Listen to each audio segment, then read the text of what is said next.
1812, the invasion of Canada by Academy Games. This is a game that commemorates the War of 1812, so exactly 200 years ago, and this is a war that has been called in many ways. The Second American War of Independence, the Forgotten War, the war that nobody won. A friend of mine calls it the useless war, so there are really many ways in which you can define this war.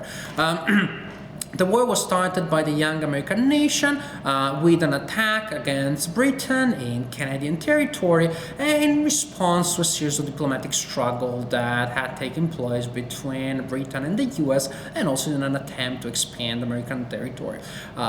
So this is a game inspired by those events, but I would say loosely so, loosely based on historical events, because this is not a simulation by any means. It is a fairly abstract game. I do not know that really by playing this game you will get a very accurate understanding on those events. So let me tell you a little bit about the way in which the game works, and then I will share my opinions about the game independently from the historical experience that you can gain from the game. This is the gorgeous mounted map. It represents the era of the conflict, and I just find it beautiful. The map is divided in two main homelands, a homeland for the American side and a homeland for the British side. Each side is divided in several groups. You have the American militia, American regulars, British regulars, Canadian militia, and Native Americans.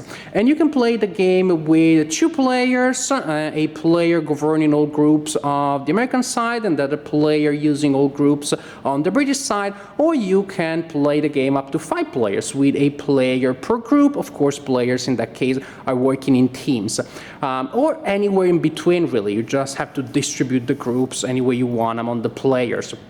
Each group uses a unique deck of cards, a unique set of custom dice, and then a pool of wooden cubes that represent the units belonging to that group.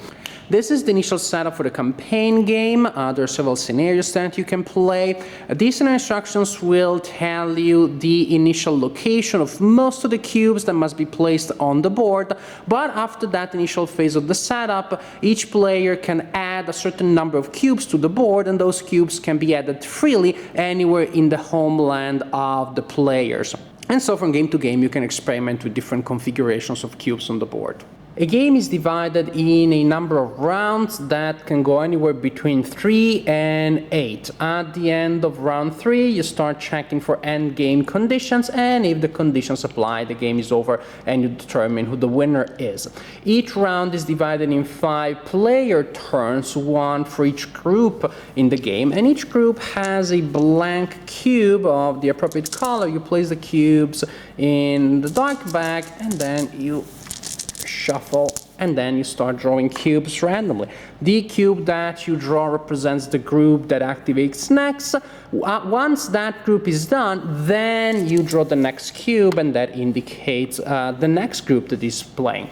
At the beginning of a group's activation, the active group receives new units. You have several areas on the map that are recruitment areas, and they indicate the type and number of cubes that are added to that area when the corresponding group activates. For example, when the American militia is activated, the player controlling that group places a white cube in that area. When the American regulars activate, 3 blue cubes are added to that area.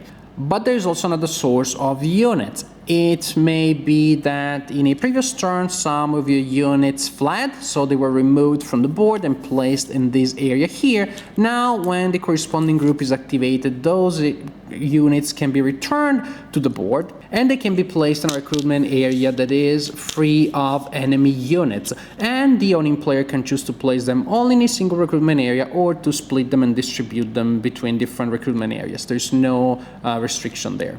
At the beginning of a group's activation, the controlling player has a hand of 3 cards that can be used.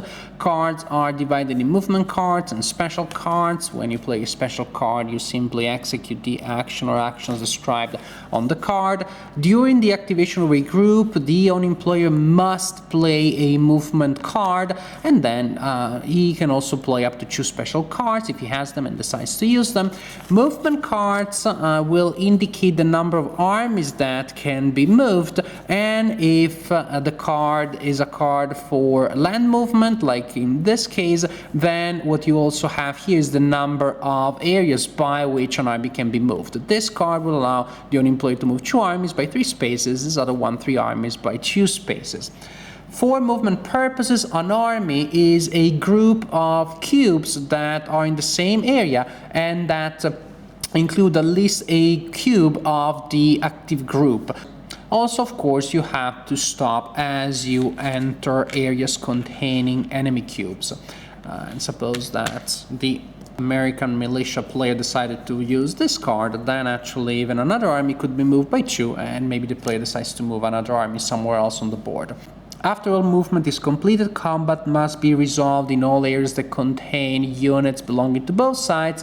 After that, the active player's turn is over and you draw another cube to decide who goes next in the round. Combat is resolved by rolling dice for a certain amount of rounds of combat. The player that rolls first is the player that controls the homeland of the area where the fight takes place, and since fight is not simultaneous, rolling first can be a huge advantage. You will roll a die for each cube involved in the fight up to a certain limit, which is 3 dice for the American militia, Native American units, and Canadian militia, and 2 dice for American and British regulars. So you roll the appropriate number of dice. In this case, for example, the American player would roll 2 white dice and a blue die, and then you apply the result. For each hit that is rolled, a unit of the opponent is removed and goes back to the pool of the owning player. For each symbol that shows a guy running away, the player that rolled that die must remove a unit of his own side from the board, but that unit is not returned to the pool of the owning player, it goes to the flat units area and it can be returned to the board next time. For each blank result that is rolled, the owning player has a choice. The blank result can be treated just as no effect, nothing happens, or for each blank result, the owning player can choose to move one of his units to an adjacent area.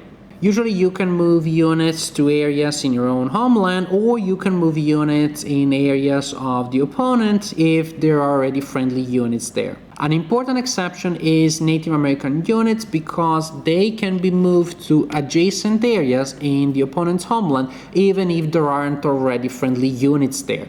After all dice on one side are rolled and the effects are applied, the opponent rolls dice and you just go back and forth. You keep rolling and applying the effects until there are only units belonging to one of the players in the area where the fight took place. A great thing in this game is how different combinations of symbols will reproduce different unique characteristics of the groups, because different groups have different dice.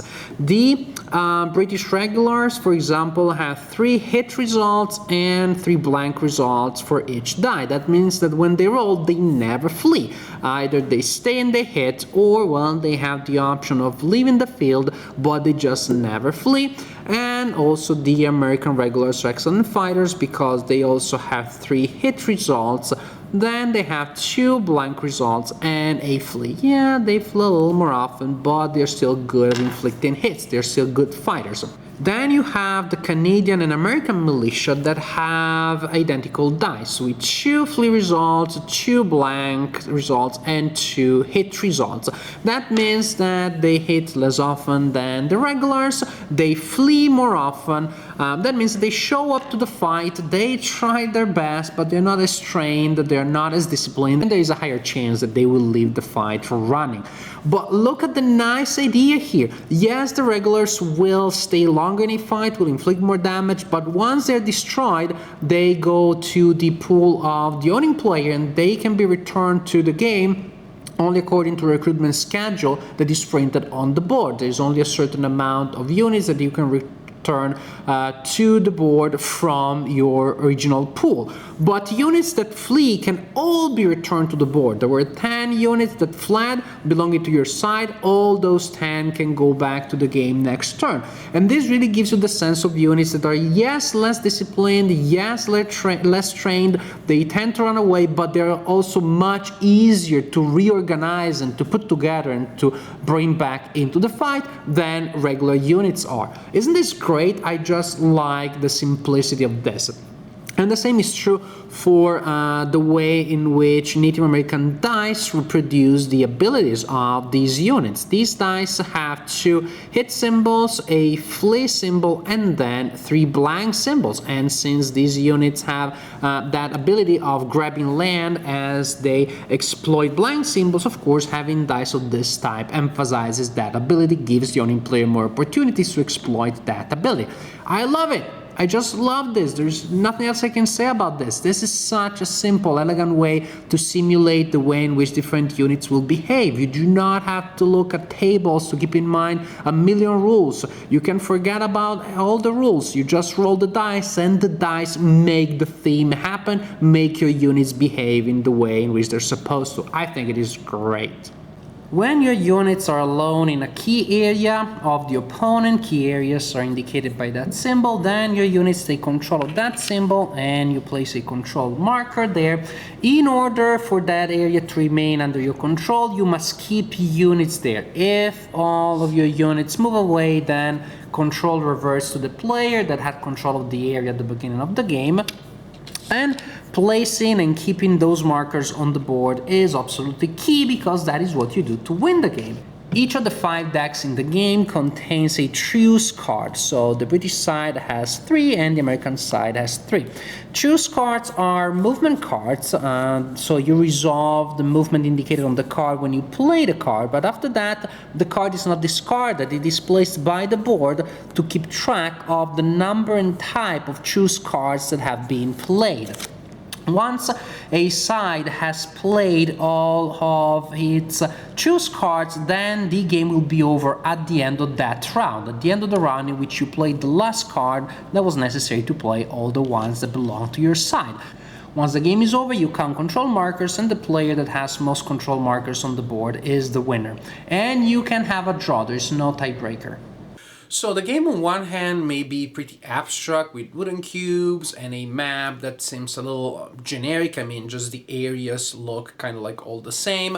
But then on the other hand, you have cards and different decks that act in different ways. You have units that behave in different ways because of different sets of dice. So a certain degree of theme is created. I still had the sense that the game was pretty thematic, even though the big picture may not be historically accurate, may not really be an historical simulation.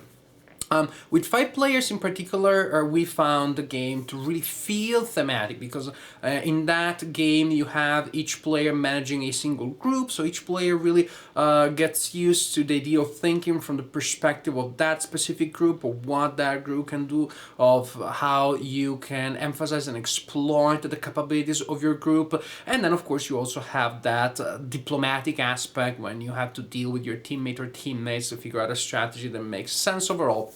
And it's really nice, and you may have, you know, different parties of a group that are discussing and are not really agreeing on this or that. Very interesting interaction, not just between the teams, but also within the teams. So the game, if you play with the right people, really flows well. It has a nice pace and a nice back and forth. Yes, maybe the first time that you play it, you will just put together enormous armies, and you'll send them against the opponent, and they'll do a lot of damage, and then the opponent will put together an equally enormous army, send against yours, and there may be a back and forth that maybe the first time that you play will feel a little repetitive, but then you will realize that putting together a huge army is really not all that you need to do to win the game. That is not enough, because Sure, you can do that, there's no stacking limit, but then you realize how much damage just a small group of units or even a group of individual units can do by grabbing territories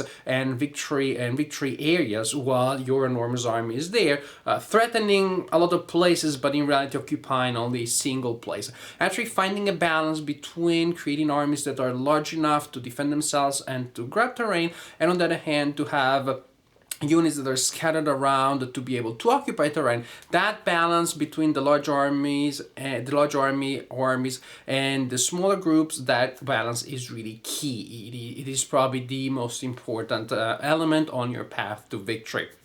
Other things, well, this game really plays well with any amount of players. With 2 players, yes, you have to use different decks, and maybe not everybody will like that. Some people will feel that to be a little too fiddly, but each deck only generates a hand of 3 cards at a time, so I didn't find that too hard to deal with, really.